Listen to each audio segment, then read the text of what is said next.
the patients. In this pandemic, we really have had to go away from what we consider our real educational mission at this point in time because we have such a great service need to take care of patients. Third-year residents are now fighting the onslaught head-on.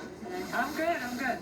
Yeah, tough weekend. With the next stage of the virus poised to move beyond the big metro areas, these medical professionals represent what may be in store for the rest of the country. I'm having conversations with leadership about who in the future will be appropriate to actually put on a ventilator and who will not, based on age and the likelihood of them surviving, and those are going to be really hard decisions. I don't know what we're going to do. For Dr. Friedman and her residents, this pandemic is personal. Like being asked to call the wife of an elderly COVID patient who could not breathe enough to talk to her himself. He said, I just want you to tell my wife that I love her and I hope she's okay. And my intern and I walked out of the room and cried outside of the room. That man died less than a week later. Well, almost 90% of my residents are taking care of only COVID patients at this point in time. Going through training, we never talked about pandemics. We never talked about what we would do in a pandemic because we just never thought it would happen. All of that extra work, they say, is well worth it. Every time they send... Well, it seems like your training failed you. And I don't know why the news does this, gets on here, does a frontline opinion from 1 or 2, 3, 4 doctors that doesn't represent the rest of the healthcare industry. Then they get on there and fearmonger and say they need this and that and this and that. You should not be on the news telling the American people what you need. And then when the American people say we want to build you some shit or donate you something, you reject it and you tell us not to send in any donations. It's what they're doing is purely fear-mongering. 277 cases in Syracuse, New York. 71 has recovered. The others are from other counties outside of Syracuse. 1 death. It's corrected for population. It's a really serious issue. I mean, it's like then they get on here and fearmonger the doctors, fearmonger to the American people to create a frenzy, and then they say don't go out and panic buy groceries. You heard me? It's like Monsters Inc., man. They want your fear. That's what they thriving off of. They have temperature gauges from space that could see fevers in people, hot spots in the whole United States. well, yeah, I mean, if you look at what's in those 30-day recommendations of the guidelines, that's essentially what it is. I mean, I know it's difficult, but we're having a lot of suffering, a lot of death. And if you truly trust this guy right here, you fucking crazy. Because if they telling us that China or South Korea has beat this shit, and everybody in South Korea is wearing a mask, then they tell you wear a scarf. Man, fuck you. I'm gonna wear me a mask. I don't give a fuck. I'll go to work. I'm an essential worker. I'm not gonna go get sick for no man, more or less wait for you, Dr. Falchi, or anybody else from that fucking CDC that made this shit to tell me to wear a mask. Fuck you. I don't need you to be my daddy. My daddy raised me to be a good man and a wise man, and not to take another man's opinion, because your ass don't never go to sleep. When the fuck do you go to sleep? You don't go to sleep. Look at your face. Look at the video without volume. It tells you 1,000 words. Look at this dude's face. This man is ran the fuck down. He's leaning. My phone is perfectly straight. He's leaning. He slumped the fuck over. He's tired as hell. He's talking gibberish pretty much. Watch. Just unmute it. Are those exemptions appropriate when you think about what's going on? And I urge the people at the leadership at the state level to really take a close look at those kinds of decisions. Doctor, we're all getting a little bit of a medical education, unfortunately, in these times. And you said on an interview the other day that there was something mysterious, that was my word, not yours, about the pathogenesis of this disease. That was your word, pathogenesis. You said that some people have mild and even no symptoms, and then others who aren't necessarily old with underlying illness get really, really sick, and we just don't know why. Are we any closer to figuring that out? Are we any closer to figuring that out? Call natural history studies. I mean, I have been puzzled from the beginning. I mean, that sharp dichotomy that said, you know, if you're older or if you have an underlying condition, you get into trouble. If you're younger, the likelihood of that is still very low, which it is. But it is very strange how one individual can get infected and have either mild or no symptoms, and another individual could rapidly deteriorate with viral pneumonia and respiratory failure. There's something in mechanism, whether it's genetic, whether it's immune response. The one thing I can say that we have to be humble. I've been doing infectious It is diseases genetic. now for over It's something 50 in years. your And I genetics. can It's tell a you, genetic, I don't specific, fully understand biological, exactly what the organic. mechanism that is, and we really need to figure it out. Yeah. You know the Because it can be rest. completely devastating WEAPON. rapidly in one person and absolutely nothing in another person. I know our best brains are on it. There's a new study in the journal Nature that showed patients with mild symptoms, can shed high levels of the virus early on during the first week of infection. I don't have to tell you how disturbing that is. Do you credit that study? Yeah, I mean, that's the truth. I mean, we're seeing a lot of things now that are falling into place. Remember, weeks ago when I interviewed with you, I said we know a lot, but there's still a lot that we don't know. I mean, the idea of someone who's asymptomatic shedding high titers of virus is very disturbing, because that person could be out there feeling well and inadvertently and innocently spreading the infection. Dr. Fauci, it's horrendous to even have to ask you about this, but there's a report in the Washington Post that suggests there have been threats against you, some from admirers, well, some threats, and then some disturbing interest from admirers, but whatever it is, that you've had to increase your security detail. I'm not asking for the details of that, but I will ask you if you yourself feel personally threatened. What did he mean by that?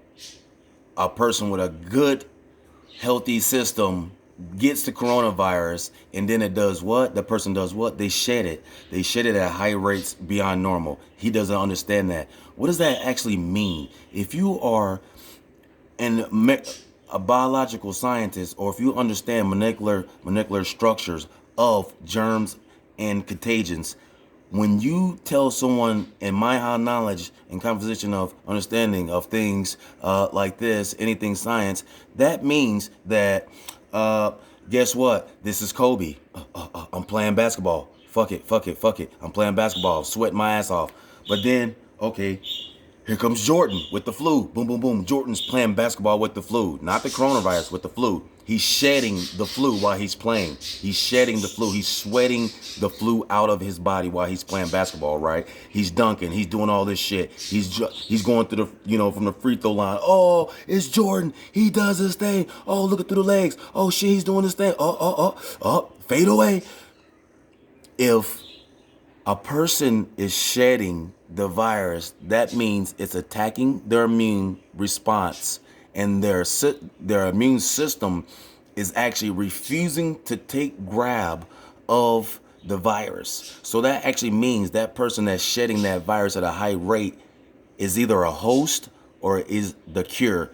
Usually the host is the cure. So if they tell you that Dwayne Wade is shedding or has asymptomatic symptoms, but now Dr. Falchi says that same person could be going around shedding the virus at a high rate in 3 hours. You can shed the virus out of your body in like 3 hours if your immune system is up there.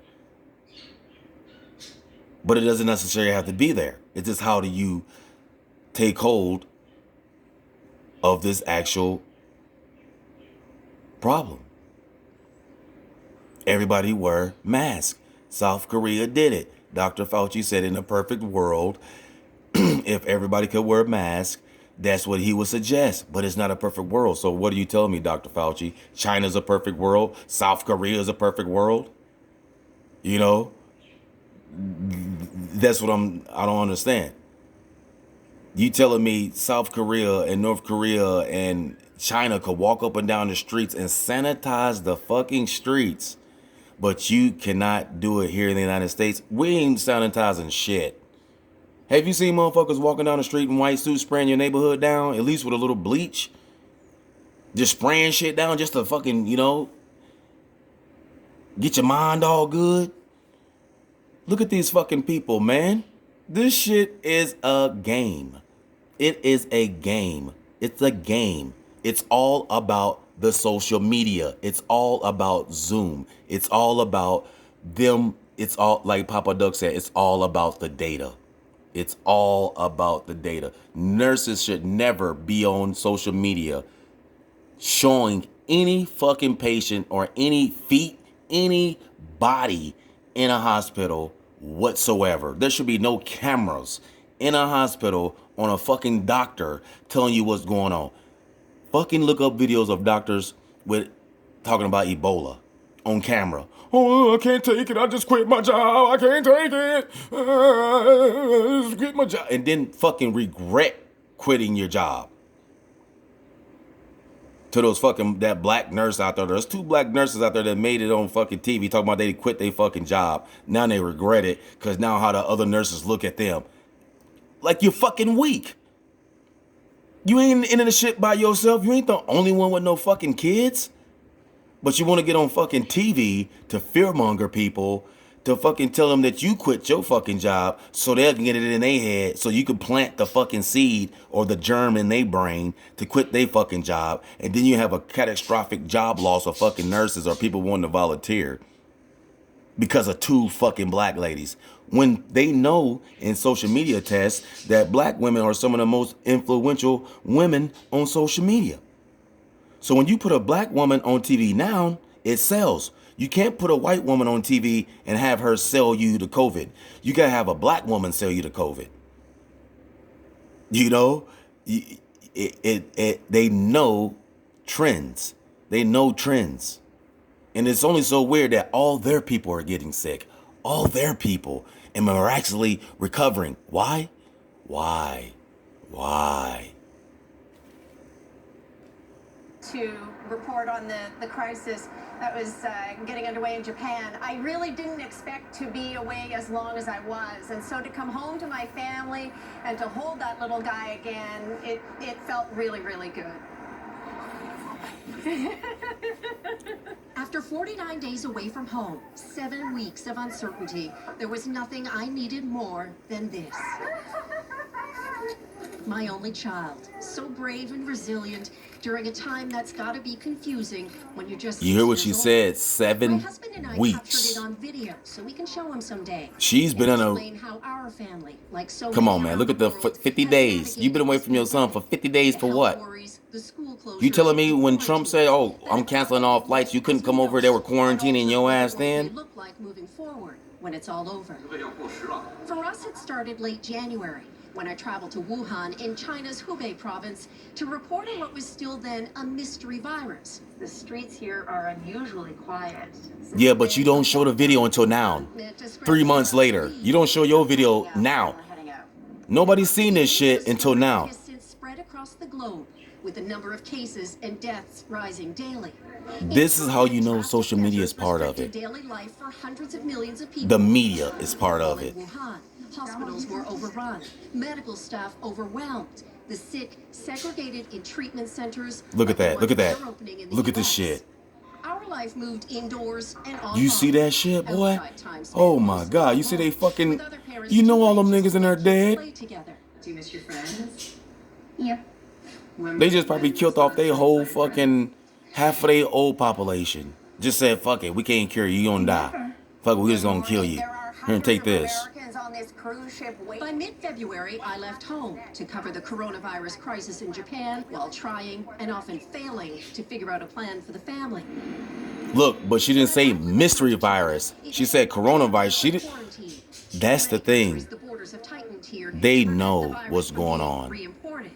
To get official They permission know. to isolate at home, This news my husband knows. and son had to stay Today somewhere show else. knows So they found an that alley from where they could wait, they could have and I been could warning at least people see them. since January with this story. I can't leave the apartment for 14 days. Behind every live interview is a phone, a laptop, a blender. During quarantine, I hacked together a home studio to begin to report on the changes here over 2 months into the crisis. Across China, signs of a country coming to life. And in Wuhan, the city is no longer a ghost town. Businesses are reopening. Here in Beijing, streets that only Yeah, but weeks ago everybody's were wearing deserted, masks. now busy with traffic. Schools are still closed. International flights are cut, and foreigners are banned from entering. Life Yeah, here look is all the not masks they're back to wearing. normal. But for one family, my family, it at least feels Whoop. complete. There goes your perfect world, Dr. Fauci. I don't know how you're sitting here not sobbing. We can't keep it together. We can't, but will you tell us what it was like? I mean, that moment was one that you'll never forget. Describe it for us.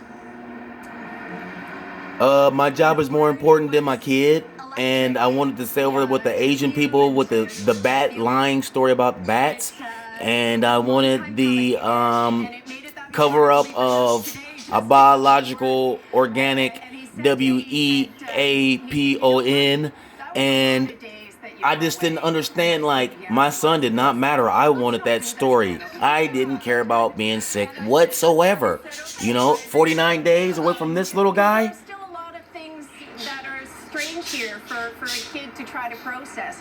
I mean, he knows there are germs. He knows that's why schools are closed and can't go to a movie theater, can't go to the playgrounds. This is so set up. That is so fucking set up. So was your son walking around with a fucking special helmet on? A newer state of normal, but there are also a lot of questions about how real the virus recovery is so far here, and a lot of concerns about triggering a second wave of infection. So there are still some restrictions that are in place. More than Yeah, and 2 you're a months lying into this fucking whore crisis. because you could have been And fucking for telling me, us about in my this shit case, since I do January. very much That's have why a you stay-at-home waited till order today that I need to put your abide story by. out with your reigniting video like you a fucking soldier and you're meeting with your fucking back with your family after a tour fucking duty. To him and to you, on behalf of all of your colleagues, Come on, man, get real. colleagues here at NBC, thank you. Yep. Thank you for your coverage and your courage and being there. Your and being there bullshit. early on, and it's a sacrifice, and we know Look it. at this and you motherfucker are right a here. pro, and we are grateful to you and your family. So thank you. Thank you, Janice. Thank you. I'm humbled. Thank you. I'm glad they're back together. Oh my gosh, and you're right, you can tell how she doesn't even like talking about herself. No, Like, I know it's hard. she's not used to it. Yeah, She's not used to it. But Janice, you're just gonna have Yeah. to, because seeing you and your little boy together just does our hearts such good. Thank so, you. bless you. Yeah, fake as fuck, Thank you no so much. tears. Thank you.